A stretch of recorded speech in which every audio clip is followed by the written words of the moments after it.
Israeli सेना पूरी दुनिया में अपने मॉडर्न हथियारों के लिए जानी जाती है। आईडीएफ के पास ऐसे ऐसे हथियार हैं जो पलक झपकते ही हजारों किलोमीटर दूर बैठे अपने दुश्मन का काम तमाम कर सकते हैं। लेकिन 7 अक्टूबर 2023 को हमास के हमले ने इजराइल की इस ताकत की नाकामी को उजागर कर दिया था।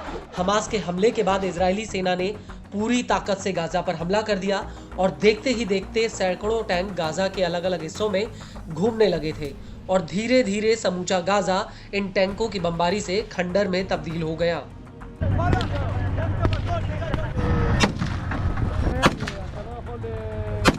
लेकिन इस पूरी जंग में एक बार फिर से इजरायली सेना की नाकामी सामने आई। वो ये है कि गाजा में हमास के लड़ाके अपने कंधों पर छोटे छोटे रॉकेटों से आईडीएफ के मेरकावा टैंकों को दनादन उड़ा रहे हैं। और इससे एक बात तो साफ हो गई कि हमास के आगे मेरकावा टैंकों की ताकत भी कमजोर है।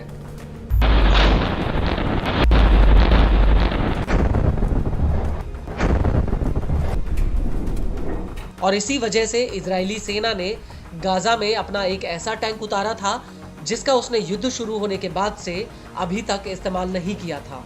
दरअसल इजराइल ने गाजा में मेरकावा 4 बराक मेन बैटल टैंक यानी एमबीटी को उतारा था। लेकिन अब इस टैंक को लेकर सोशल मीडिया पर एक तस्वीर वायरल हुई है। एक ट्विटर अकाउंट से इस तस्वीर को शेयर किया गया है जिसमें इस टैंक को क्षतिग्रस्त दिखाया गया है और यह दावा किया गया है कि यह टैंक आईडीएफ का एमबीटी टैंक है और हमास के साथ युद्ध में इसे इतना नुकसान हुआ कि अब इसकी दोबारा मरम्मत तक नहीं की जा सकती।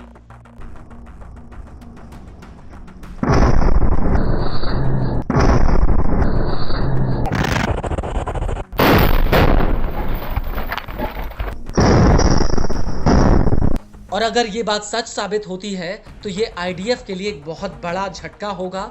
वो इसलिए क्योंकि मेरकावा टैंक 4 एमबीटी आईडीएफ का सबसे एडवांस टैंक है। यह 360 डिग्री पर दिन और रात में हमला करने से लेकर आसपास के माहौल को भांप सकता है। इसके साथ ही इसमें एक ऐसा सिस्टम भी लगा है जो ड्रोन और क्रूज मिसाइल तक को इंटरसेप्ट कर सकता है। और इस टैंक में एक फाइटर जेट के जैसे दिखने वाला एक हेलमेट भी लगा है।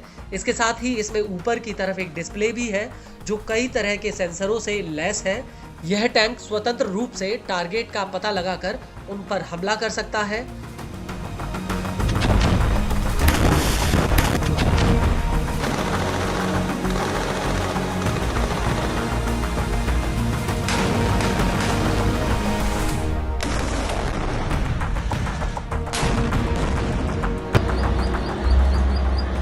और हाल ही में आईडीएफ ने इस टैंक की एक फोटो को ट्वीट करके कहा था कि ये टैंक एआई और वीआर ट्रेनिंग ऑप्शन से भी लैस है। हालांकि अब गाजा में इस टैंक के क्षतिग्रस्त होने के दावे पर आईडीएफ ने कोई प्रतिक्रिया नहीं दी, लेकिन इस टैंक की फोटो सोशल मीडिया पर सामने आने से कई तरह के सवाल उठ गए हैं। वो ये है कि क्या इजराइल जानबूझकर गाजा में अपने हथियारों का नुकसान दुनिया से छिपा रहा है? क्या सच में इजराइल के हथियार इतने ताकतवर नहीं हैं जो हमास के छोटे छोटे रॉकेटों का सामना तक ना कर पाए? हालांकि इन सवालों के बीच एक बात तो सच है कि बीते कई मौकों पर गाजा में नुकसान को लेकर इजराइल के दावों की हकीकत कई बार सामने आ चुकी है।